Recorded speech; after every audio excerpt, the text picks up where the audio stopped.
Hello guys, welcome to B Vikram studios. ఈ రోజు మనం ఇంటర్వ్యూ చేయబోయే వ్యక్తి ఎవరో కాదు, మన బ్యాక్గ్రౌండ్ చూస్తే అర్థమవుతుంది కదా, మన కిషన్ కాక వాళ్ళ కూతురు. అక్క పేరు శ్వేత అన్నమాట. కాక ఉన్నప్పుడు ఈ యొక్క గుడి దగ్గర ఏదన్నా గుడి మెయింటెనెన్స్ కానీ, బోనాల పండుగ కానీ ఏదైనా కాక చూసుకునేటోడు. ఇప్పుడు కాక లేడు. సో ఇప్పుడు జనాలు కూడా ఏందనంటే హైటెన్షన్ అయిపోయింది. బోనాలు ఎవరు చేస్తారు, ఈ గుడిని ఎవరు మెయింటైన్ చేస్తారు అని చెప్పేసి రూమర్స్ వస్తున్నాయి. ఇప్పుడు పబ్లిక్ అందరూ ఏందనంటే కిషన్ కాక లేరు, ఈ గుడి మెయింటెనెన్స్ ఎవరు చేస్తారు అనే డౌట్ వాళ్ళకి వచ్చింది. ఇంకొకటి, మనకి ఇప్పుడు ఆషాఢం బోనాల పండుగ వస్తుంది. ఆ బోనాలు ఎవరు సెలబ్రేట్ చేస్తారు, ఎవరు ముందు వచ్చి నిలబడతారు అని చెప్పేసి పబ్లిక్ లో ఒక టాక్ ఉంది. దీనికి మీరు ఏం చెప్తారు? ఇక హాస్పిటల్లో ఇక 2-3 డేస్ అయితే ఇక తన ప్రాణాలు పోతాయి అన్న తరుణంలో ఇక లాస్ట్ తన మాట పిలిచిండు నన్ను. చూడబెట్టా, నేను నిన్ను నా కూతురు లాగానైతే నేను ఎప్పుడు చూడలేడు, కొడుకులాగానే అనుకున్నాను. నేను ఇంటి బాధ్యత నీకు ఎట్లా అప్పగిచ్చిన్నావు, ఇప్పుడు నా బాధ్యతలు ఇంకా చాలా ఉన్నాయి. ఇప్పుడు మన గుడిని కూడా చూసుకునే బాధ్యత నీదే. నాకు ఎవరి పైన లేదు. ఇప్పుడు నువ్వు ఉన్నావన్న నమ్మకం నాకు చాలా ఉంది. నీకు అన్ని కూడా నేర్పించిన నేను. నా తర్వాత బాధ్యత నువ్వే తీసుకోవాలని నాతోని ప్రామిస్ చేయించుకుంది. మా నాన్న చివరి కోరిక అదే. నా గొంతుల ప్రాణం ఉన్నంత వరకు మా నాన్నకు మాట ఇచ్చిన ప్రకారం నేను కంపల్సరీ మా నాన్న స్థానంలో నిలబడి నేను చేస్తాను. మా నాన్న ఒకటే మాట అంటుండే ప్రతిసారి, నాకు ముందు వెనుక ఎవరు లేరు, నాకు నా బస్తి పిల్లలే నా కొడుకులు నా బిడ్డలు అని అంటుండే. ఇప్పుడు నేను కూడా అదే మాట మాట్లాడతాను. నాకు ముందు వెనుక ఎవరు లేరు, బస్తి వాళ్ళే నాకు అన్నలు అందరూ. మా నాన్నకి ఎట్లా సహకరించిరో, మా నాన్నని ముందుండి ఎట్లా చేయించిరో నేను కూడా అదే ఆశిస్తున్నా. అదే మీకు సపోర్ట్ కావాలని కోరుతున్నా. అదే బస్తీవాసులకు అది ఒకటే నాది ఆశ. అందరూ నాన్నకి ఎట్లా సపోర్ట్ ఇచ్చి, నాన్నకి ఎట్లా సహకరించిరు, నాతో పాటు కూడా అట్లనే నన్ను సహకరిస్తే నేను కంపల్సరీ మా నాన్న స్థానంలో ఉన్నా.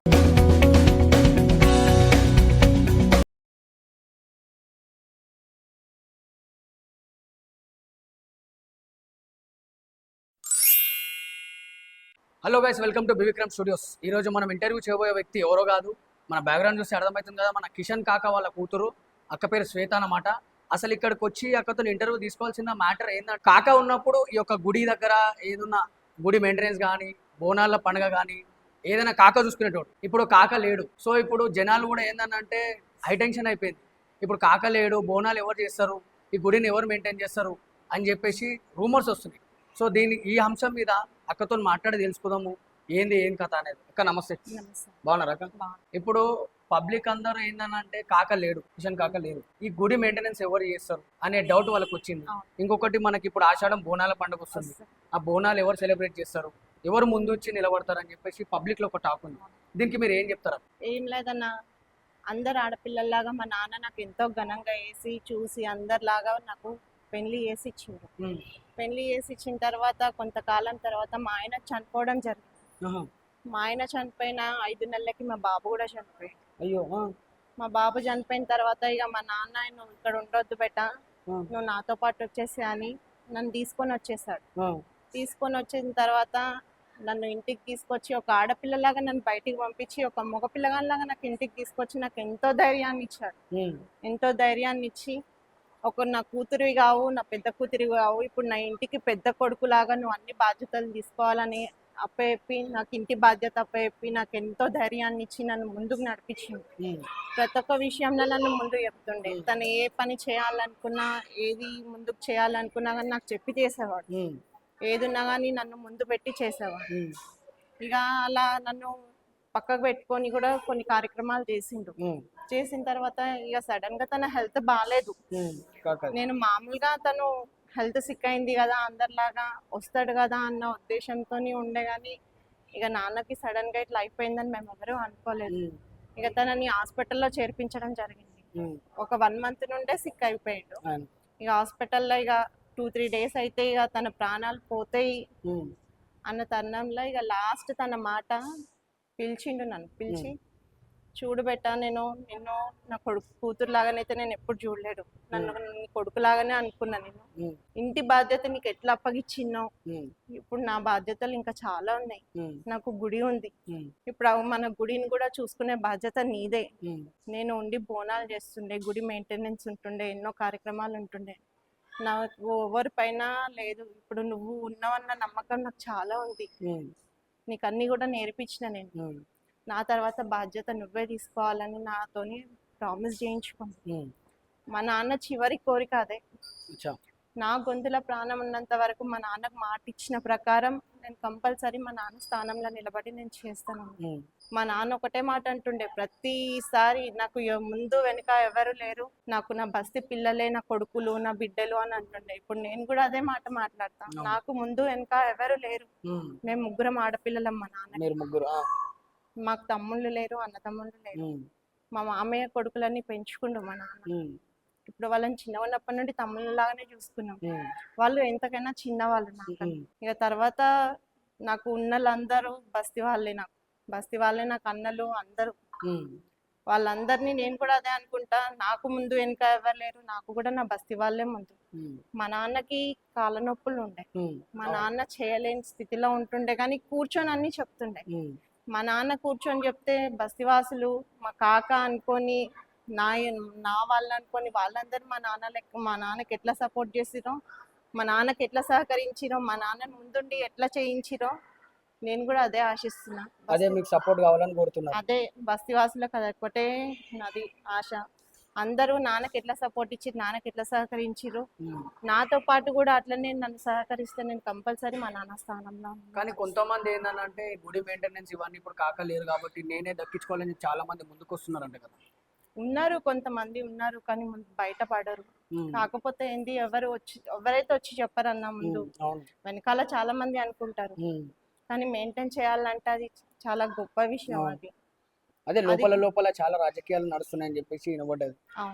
కానీ గుడి మెయింటెనెన్స్ అంటే ఇప్పుడు మా నాన్నకి నేను ఇచ్చిన మాట ప్రకారం అయితే నేను కంపల్సరీ నాతో ఎంతవరకైతే నేను అంతవరకైతే మాక్సిమం ట్రై చేస్తాను నేను. కానీ మా నాన్నకి ఇచ్చిన మాట మాత్రం నేను తప్ప. కానీ ఈ బస్తీ జనాలు ఏదైతే ఉందో ఒక కిషన్ కాకని దేవుళ్ళ లెక్క చూస్తున్నాడు. ఎందుకంటే దానికి ఒక కారణాలు ఉంటాయి కదా. ఒక వ్యక్తిని, ఒక మనిషిని, నార్మల్ పర్సన్ ని దేవుళ్ళగా చూడాలని అంటే ఆయన ఏం చేసిండు? ఆయన ఏమున్నా ఆయన అతను కాదు, కోటీశ్వరు కాదు, రాజకీయాలలో చేసిన అతను కాదు, ఒక మామూలు మనిషే. తన దగ్గర ఎంత ఉందో మాక్సిమం బయట వాళ్ళకి పెట్టడానికే ట్రై చేస్తారు. ఎంతో మంది గరీబుల పెళ్లిళ్ళు చేస్తారు. పెళ్లి చేయడమే కాకుండా ఆయన సొంత డబ్బు చేయడమే కాకుండా తల్లిదండ్రులు లేని ఆడపిల్లలకు కూడా తను ముందు ఉండి కాళ్ళు కడిగి మరీ కన్యాదానం చేసింది. అది చాలా గొప్ప విషయం, అది చాలా మందికి రాదు. అట్లా పెళ్లిళ్ళు చేసిండు. కొంతమంది గరీబోలు చనిపోతే వాళ్ళ సావులు చేసిండు. మంచి చెడ్డ అన్ని చూసుకున్నాడు. అదొకటే తన మంచితనం. తనకి ఇట్లా అందరిని దక్కించుకోవాలి, నాదే మాట నెగ్గాలి, రౌడీజము, పైల్వాన్ గిరి ఇవన్నీ బయట అట్లనే టాక్ ఉంది కదా. కిషన్ కాక అంటే ఒక రౌడీ షీటర్ అని అంటారు. రౌడీ షీటర్ అని పేరు వెళ్ళింది, కానీ అది భయపెట్టే వాళ్ళకే భయపెడతాడు. అది కూడా ఎట్లా భయపెడతాడు అంటే కనీసం నా భయంతోనన్నా వాళ్ళు మంచి దారికి వెళ్తారేమో అన్న ఉద్దేశంతో అట్లా భయపెడుతుండే, కానీ రౌడీజం, గుండాయిజం, పహల్వాన్ గిరి అయితే ఎప్పుడు చేయలేదు. నాకు తెలివచ్చినంత మట్టుకైతే నేను మా నాన్న నేను చెప్తలేను, కానీ తన సొంత వ్యక్తి మళ్ళా పుడతాడో కూడా తెలియదు, కానీ అలాంటి వ్యక్తి మాత్రం మళ్ళీ మన మధ్యలో ఉండడు, కనిపించడు. చిన్నప్పటి నుంచి మీరు పుట్టి ఆయన ముంగల్ని పెరిగి అంత చూసినారు కదా, ఆయన వ్యక్తిగతంగా ఎట్లుంటుంది? వ్యక్తిగతంగానైతే చాలా మంచిగా ఉంటుండే. నాకు కోపం వస్తే ఏదో తన లాంగ్వేజ్ లో చెప్తుండే, కానీ అప్పటి పూర్తికే అది కోపం వస్తే బడా బడా 2 మాటలు అంటుండే, మళ్ళా దగ్గరికి తీస్తుండే. వాళ్ళకి ఏమన్నా అయిపోతే తల్లడిల్లిపోతుండే. నా వాళ్ళు, నా బస్తీ, ఎవరైనా సరే తన ఇల్లు అని ఎప్పుడు చూసుకోలేదు తను. మీరు గమనించవచ్చు, తన కొన ఊపిరి ఉన్నంత వరకు కూడా అమ్మనే తలిచిండు. తను హాస్పిటల్లో ఉండి కూడా అమ్మవారికి పూజలు అవుతున్నాయా, అమ్మవారి గుడి ఎట్లా నడుస్తుంది, నా ఫోన్ లో సిసి కెమెరాస్ అటాచ్ ఉంటుంది. ఆ హాస్పిటల్లో తన బెడ్ పైన పడుకున్నా గానీ అమ్మకి పూజలు అవుతున్నాయా అని అడిగి లాస్ట్ కి తన ప్రాణం ఉన్నంత వరకైతే అమ్మ అమ్మ అమ్మ అనే తప్పనబడ్డాడు. ఈ గుడి కోసమే తప్పనబడ్డాడు. ఎంతో మంది కాళ్ళు మొక్కిండు, ఎంతో మంది దగ్గర మంచి మంచి పనులు చేసిండు. అవి ఆ డబ్బులు తెచ్చి కూడా గుడికే పెట్టిండు, కానీ తనకంటూ ఒక ఇల్లు కట్టుకోలేడు. మీకు మా ఇల్లు చూస్తే అర్థమవుతుండొచ్చు. చాలా మంది అన్నారు, ఈయన బాగా అప్పుడు డబ్బు సంపాదించి గుడి పేరు చెప్పుకొని గుడికి పెట్టకుండా తను ఇల్లు కట్టుకొని తన ఇంట్లో నింపుకున్నాడన్న ఉద్దేశం చాలా మందిలో ఉంది, కానీ తను మాత్రం తన ఇల్లు కట్టుకోలేడు, తన సొంత మనుషులు అనలేదు, తన ఇంటి వాళ్ళు కూడా అనలేదు. తన ఇంటి వాళ్ళకి కూడా తను చూడకపోతుండే. కాకపోతే ఏంటి గుడి గుడి గుడి గుడి అనే తపన పడ్డాడు, ఆ అమ్మ కోసమే తపన పడ్డాడు. అయితే గుడి కట్టించింది ఆయననే. ఆయనే ఆ డబ్బు ఎక్కడి నుంచి తీసుకొచ్చిండు మరి? అంటే తనది తన డబ్బు ఉంది, దాతల డబ్బు కూడా ఉంది. అంటే ఇప్పుడు బస్సు వాసులు కూడా ఏమైనా సపోర్ట్ బస్తీ వాసులు కూడా చాలా సపోర్ట్ చేస్తారు, చాలా సపోర్ట్ చేస్తారు. అయితే ఇప్పుడు ఈ మన బస్సుల బోనాలు అనేది ఇప్పుడు స్టార్ట్ చేశారు, అంటే ఎప్పటి నుంచి చేస్తున్న కాక అసలు?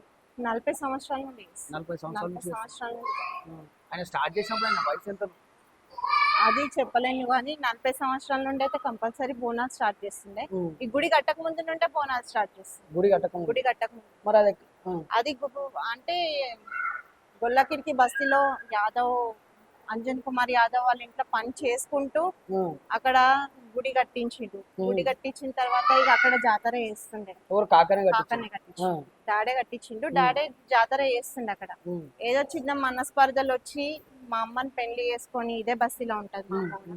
మా అమ్మని పెళ్లి చేసుకున్న తర్వాత ఈ గుడికి చిన్న ఉండే, ఇప్పుడు ఈ గుడి చిన్న ఉండే. ఇక అక్కడ మనస్పర్ధలు వచ్చి అక్కడ ఆపేయడం జరిగింది.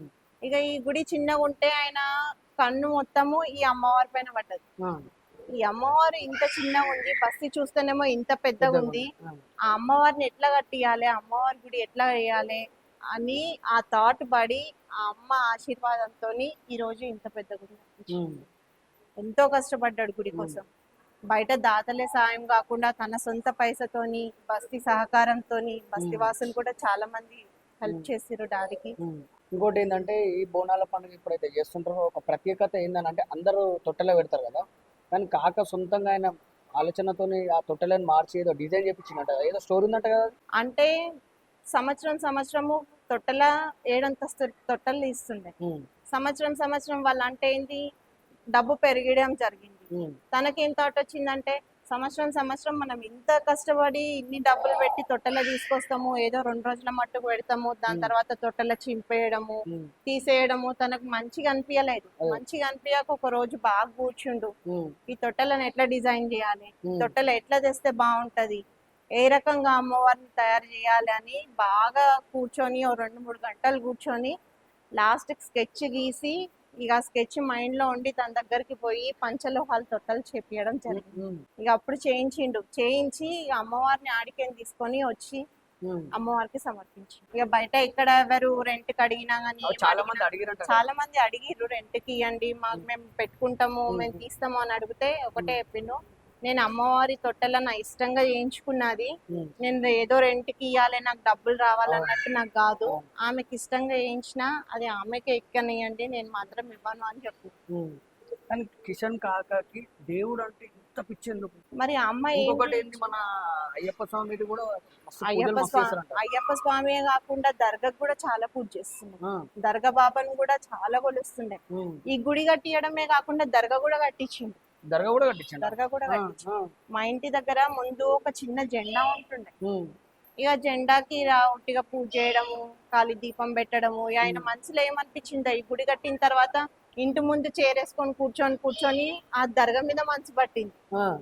ఈ గుడి కట్టించింది కాక ఆ దర్గా కూడా కట్టిస్తా అని చెప్పేసి ఇటుకలు తెప్పించి ఒక చిన్న రూమ్ లాగా చేసి మొత్తం టైల్స్ వేయించి, బోనాల పండుగకి లైటింగ్స్ అమ్మవారికి ఎట్లా ఇస్తాడో దర్గాను కూడా మర్చిపోడు, దర్గాతో సహా ఇప్పిస్తాడు. అయ్యప్ప స్వామి అంటే, అయ్యప్ప పూజలు ఏందో ఈ బస్తీలో ఎవరికి తెలియదు, అయ్యప్ప దీక్ష అంటే ఏందో ఎవరికి తెలియదు. అవును, బస్తీలో ఎవరికి తెలియదు అంటే ఇప్పుడు నవరాత్రులు వస్తే ఎట్లుంటదని ఏం తెలియదు అంట. ఆ దీక్ష అంటే ఏందో తెలియదు, ఆ పూజ పునస్కారం అంటే ఏందో తెలియదు, ఆ వ్రతాలు అంటే ఏందో తెలియదు. మొత్తం చూపించడము, చేయించడం, అమ్మవారికి ఎట్లా సేవ చేసుకుంటాడో చూపించడం మొత్తం మా నాన్ననే చేస్తుంది. ఇప్పుడు బస్తీ వాసులు సపోర్ట్ ఇస్తున్నారు అని అంటున్నారు. కిషన్ కాక ఉన్నప్పుడు సపోర్ట్ ఇచ్చినప్పుడు ఇప్పుడు ఎందుకు సపోర్ట్ ఇస్తలేరు అంటున్నారు. ఇప్పుడు కూడా నేను ఇవ్వాలనే నేను కోరుకుంటున్నాను. అంటే అప్పుడు అంటే ఇప్పుడు లెక్క ప్రకారం చూసుకుంటే, వారసత్వంగా చూసుకుంటే కాక తర్వాత ఈ గుడిని మెయింటైన్ చేయాల్సింది మీరే. అట్లా కాదని చెప్పేసి వద్దు నేను చూసుకుంటా అని లోపల మాటలు నడుస్తున్నాయంట కదా. ఇక అనుకున్నారు కానీ నా ముందైతే ఎవరు అనలేదు అన్న, నా ముందైతే ఎవరు అనలేదు. మరి నేను మా నాన్నకి ఇచ్చిన మాట ప్రకారం నేను నిలబడతా అంటే కూడా నన్ను ముందుకు నడిపించి నన్ను చైర్మన్ చేసిరు, గుడికి చైర్పర్సన్ చేసిరు. మా నాన్న స్థానం నాకు ఇచ్చిరు. మా నాన్న స్థానం నాకు ఇచ్చినందుకు నేను చేస్తా అని నేను వాళ్ళకి మాట ఇచ్చిన. మా నాన్నకి ఎట్లా సహకరిస్తారో నన్ను కూడా అట్లనే సహకరించండి అని నా బస్తీవాసులతోని పెద్ద మనుషులతో నేను ఇదే కోరుకుంటున్నాను. అయ్యప్ప స్వామి పూజలు అంటే కూడా మామూలుగా ఏదో ఆశ్రమం ఉంటది, ఆశ్రమంలో అందరు కలుపుకొని చేసుకుంటారు అన్నట్టు కాదు. ఆశ్రమంలో 100 మంది ఉండని, 200 మంది ఉండని, కంపల్సరీ 45 రోజులు అన్నదానం చేస్తారు. 45 రోజులు అన్నదానం చేస్తారు. ఎంతో మంది దాతలు కూడా సహకరిస్తారు. వేసే వాళ్ళు రాషన్ వేస్తారు, బియ్యం వేస్తారు, నూనె డబ్బాలు ఇప్పిస్తారు. అందరి సహకారంతో 45 రోజులు అందరికి భిక్ష పెడతారు. మన బస్తీలోనే కాకుండా బయటి బస్తీ వాళ్ళు కూడా మన దగ్గరికి వచ్చి భిక్ష చేయడం జరుగుతుంది. కాక దగ్గర మంచితనం ఉన్నది ఏంటంటే ఆ మతం ఈ మతం అని చూడడు. అందరు మా సోదరులు అన్నట్టు అందరు నా వాళ్ళే అంటాడు, కానీ ఎవరు వీళ్ళు అలా వీళ్ళ ఇలాంటి వాళ్ళు అని మాత్రం ఎప్పుడు చూడలేదు ఆయన. నాకన్నా పెద్దవాళ్ళు అనలేదు, నాకన్నా బీద వాళ్ళు అనలేదు, అందరు నా వాళ్ళనే కలుపుకొని పోతున్నారు. సో గైస్ చూస్తున్నారు కదా మీరు, అక్కతో ఇంటర్వ్యూ తీసుకున్నాం మనము. ఎందుకనంటే ఇప్పుడు కాక ఈ గుడిని మెయింటైన్ చేసిండు, కాక తర్వాత మళ్ళీ అక్కనే చూసుకోవాలి. సో ఇంకోటి ఏంటంటే ఫస్ట్ బస్తీ వాసులు మంచిగా సపోర్ట్ ఇవ్వాలి, అక్కకి సపోర్ట్ ఇస్తే ఇంకా గుడిని కూడా డెవలప్ చేస్తుంది, మంచిగా బోనాల పండుగ కూడా మంచిగా జరుగుతుంది. సో మీరు ఒకసారి చూడండి, అందరూ లోపల రాజకీయాలు చేయకండి. ఎందుకంటే వారసత్వంగా చూసుకుంటే మాత్రం కాక తర్వాత రావాల్సింది అక్కకి. సో నేను చూసుకుంటా అని చెప్పి మీరు ముందుకు రాకండి. ఎందుకంటే అవగాహన ఉంది అక్కకి, కాక పక్క నుండి చూసుకుంది, ఒకటికి ఒకటి ఏంది సంగతి, ఎట్లా చేస్తే ఏమవుతుంది అని చెప్పేసి మీరు సపోర్ట్ చేయండి బస్తీ పీపుల్. అమ్మా థ్యాంక్ యూ.